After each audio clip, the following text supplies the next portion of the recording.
ነው ኢዕመሉ አለ ዳውድ ሹክረን ወቀሊሉ ምን ዒባዲየ ሸኩር። የዳውድን ቤተሰብ አላህ ምን አላቸው? ሹክር ስሩ እንጂ አላቸው። ስሩበት፣ ስልጣን ነቢይነት ሰጥቻችኋለሁ ስሩበት አላቸዋል።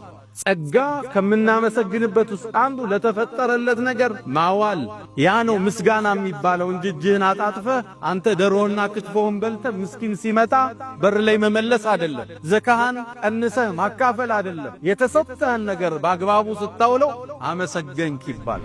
ነቢዩና ሙሐመድ ሰለላሁ ዐለይሂ ወሰለም አላህ ያለፈውንም የሚመጣውን ወንጀል ማራቸው። ሌሊት ግን ቁመው ሲሰግዱ ያድራሉ። እናታችን አኢሻ ከማ ዐንደ ፊል ሙተፈቅ ዐለይሂ ጠየቀች፣ የአላህ መልእክተኛ አላህ የሚመጣውንም የወደፊቱንም ወንጀል ሚሮ የለ ለምን ነው እግር እስከሚያብጥ ምትሰግድ አለቻቸው። ያ ዒሸቱ አፈላ አኩኑ ዐብደን ሸኩራ፣ አመስጋይ ባሪያ አልሆንም እንዴ? ማረኝ አላህ ናመስግነው እየሰገድኩ እየተነሳ።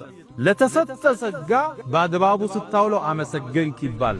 ለኢን ሸከርቱም ካመሰግናችሁ ለአዚደነኩም እጨምራችኋለሁ ነው አላህ እጨምራችኋለሁ ነው አላህ።